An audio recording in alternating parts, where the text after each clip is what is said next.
Saudara-saudaraku yang terkasih, selamat berjumpa di Renungan Harian di channel Katolik kita.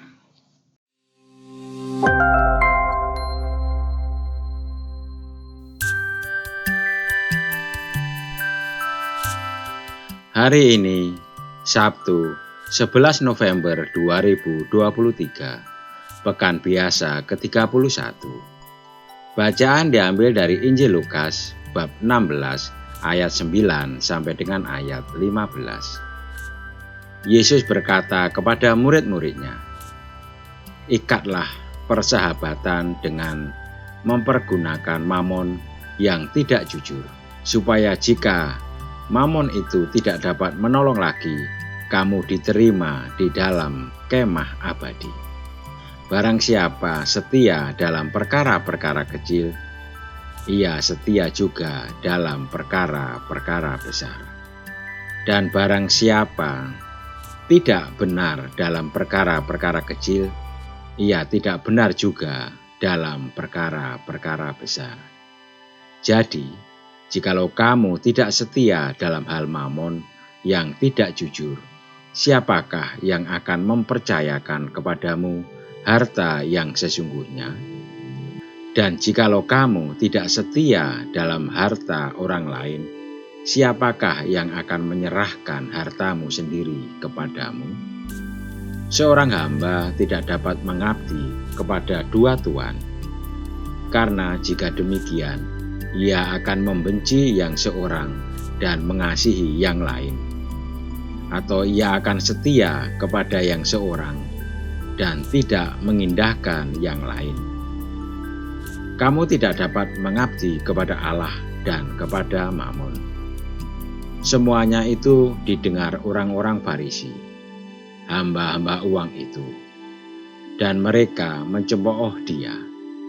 Lalu ia berkata kepada mereka, "Kamu membenarkan diri di hadapan orang, tetapi Allah mengetahui hatimu, sebab apa yang dikagumi manusia dibenci oleh Allah." Demikianlah sabda Tuhan. Terpujilah Kristus. Saudara-saudariku yang terkasih, dalam penutupan suratnya, Santo Paulus menyapa secara khusus dan personal jemaat di Roma yang mengambil bagian dalam pelayanan perwataan Injil. Mereka disebut rekan-rekan kerja dalam iman. Santo Paulus dekat dengan mereka, tidak hanya dalam pekerjaan Injil, tetapi juga dekat dan mendalam secara personal.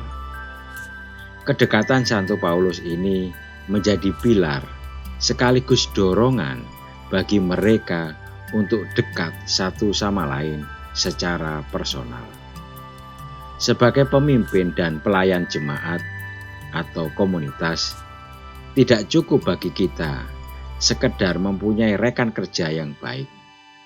Kita perlu membangun kedekatan personal dengan rekan kerja dalam satu tim. Tanpa kedekatan personal, teamwork akan kurang bersatu hati. Kesatuan hati dapat dibangun dengan cara sederhana, yakni berbagi kasih hidup, kasih iman, dan terlibat dalam hidup anggota. Membangun relasi dalam keluarga pun demikian. Relasi kita dengan pasangan dan anak-anak mempunyai dua unsur penting, yaitu fungsional dan personal. Kita berperan sebagai suami dan istri. Peran seorang suami sebagai kepala keluarga dan peran istri sebagai kepala rumah tangga harus berfungsi.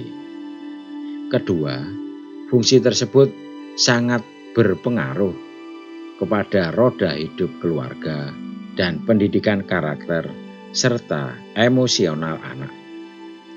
Kita juga berperan sebagai ayah dan ibu.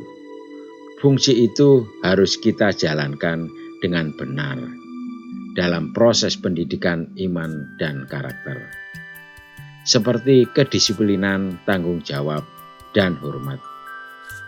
kita perlu mengembangkan juga aspek personal, yaitu membangun kedekatan emosional antar anggota keluarga.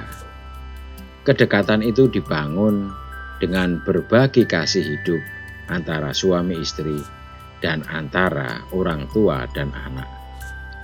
Namun jika relasi personal ini tidak disertai dengan peran fungsional, kita akan menjadi pasangan suami istri yang tidak jelas perannya. Kedua hal ini, peran fungsional dan relasi personal, perlu ada secara seimbang dalam keluarga. Marilah kita berdoa. Ya Bapa, semoga kami menjadi pemimpin yang semakin bertumbuh dalam relasi karya dan relasi personal dengan rekan kerja dan keluarga kami. Amin. Saudara-saudariku yang terkasih, terima kasih atas kebersamaannya di dalam renungan harian ini. Kita akan berjumpa kembali di renungan harian berikutnya. Berkah dalam.